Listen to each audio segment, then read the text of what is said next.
Everybody asking how we doing, say we good. Don't need no one to tell me how to live just like they would. It ain't their business, but they in it, I don't know why. Revolved around my life after I found another. Halo guys, kembali lagi bersama aku Amelia Vegate, mahasiswa dari Universitas Hairun Ternate, Fakultas Ekonomi dan Bisnis, Program Studi Akuntansi, dengan NPM 022722111156. Jadi di pembahasan kali ini aku akan membahas materi tentang konten analisis. Jadi langsung saja kita ke pembahasannya. Jadi, konten analisis atau analisis isi adalah penelitian yang bersifat pembahasan mendalam terhadap isi suatu informasi tertulis atau tercetak dalam media massa. Analisis ini biasanya digunakan pada penelitian kualitatif. Ada beberapa definisi mengenai analisis isi. Analisis isi secara umum diartikan sebagai metode yang meliputi semua analisis mengenai isi teks, tetapi di sisi lain analisis isi juga digunakan untuk mendeskripsikan pendekatan analisis yang khusus. Menurut Holtis, metode analisis isi adalah suatu teknik untuk mengambil kesimpulan dengan mengidentifikasi berbagai karakteristik khusus suatu pesan secara objektif, sistematis, dan generalis. Objektif berarti menurut aturan atau prosedur yang apabila dilaksanakan oleh orang lain dapat menghasilkan kesimpulan yang serupa.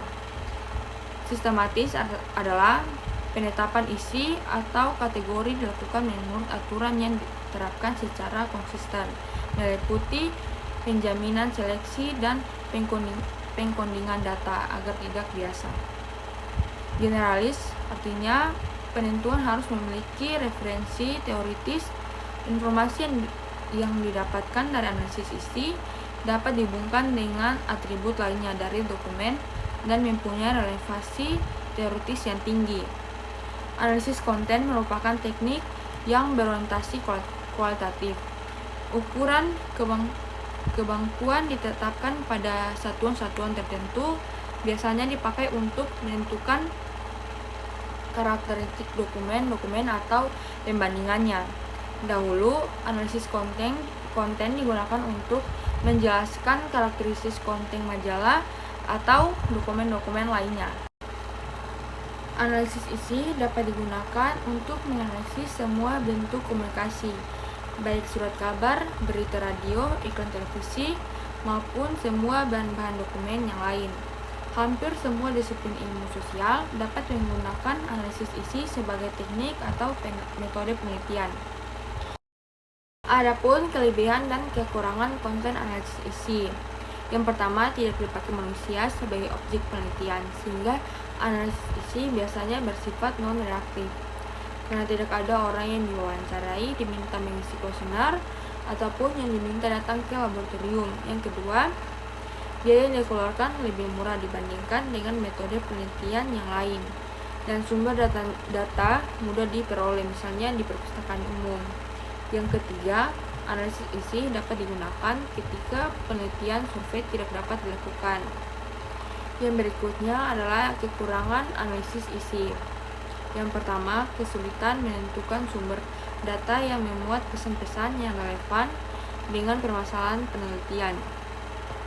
Yang kedua, analisis isi tidak dapat dipakai untuk menguji hubungan antara variabel.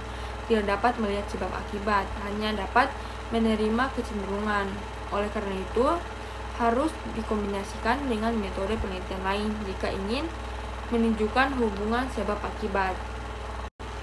Sumber data yang dapat digunakan dalam analisis isi pun beragam. Pada prinsipnya, apapun yang tertulis dapat dijadikan sebagai data dan dapat diteliti dengan analisis isi. Sumber data yang utama adalah media massa, dapat pula coretan-coretan di dinding. Analisis isi juga dapat dilakukan dengan menghitung frekuensi pada level kata atau kalimat. Analisis isi memiliki prosedur yang spesifik yang agak berbeda dengan metode penelitian yang lain. Beberapa prosedur analisis isi yang bisa dilakukan adalah sebagai berikut. Yang pertama, perumusan masalah. Analisis isi dimulai dengan perumusan masalah penelitian yang spesifik. Misalnya, bagaimana kualitas pemberitaan surat kabar di Indonesia. Yang kedua, Pemilihan media, sumber data. Penelitian harus menentukan sumber data yang relevan dengan masalah penelitian. Suatu observasi yang mendalam terhadap perpustakaan dan berbagai media massa seringkali akan membantu penentuan sumber data yang relevan. Penentuan periode waktu dan jumlah media yang diteliti atau sampel. Bila jumlah berlebihan juga penting untuk ditentukan pada tahapan ini. Yang ketiga, divisi operasional. Divisi operasional ini berkaitan dengan unit analisis. Penentuan unit analisis dilakukan berdasarkan topik atau masalah riset yang telah ditentukan sebelumnya. Yang keempat, penelitian, penyusunan kode, dan pencetakan reliabilitas. Kode dilakukan untuk mengenali ciri-ciri utama kategori. Yang kelima, analisis data dan penyusunan laporan. Data kuantitatif yang diperoleh dengan analisis isi dapat dianalisis dengan teknik statistik yang baku. Penulisan laporan dapat menggunakan format akademis yang cenderung baku dan menggunakan prosedur yang ketat atau dengan teknik pelaporan populasi versi media massa atau baku. Jadi mungkin itu saja yang dapat saya sampaikan di pertemuan kali ini. Semoga materi ini bisa bermanfaat bagi teman-teman.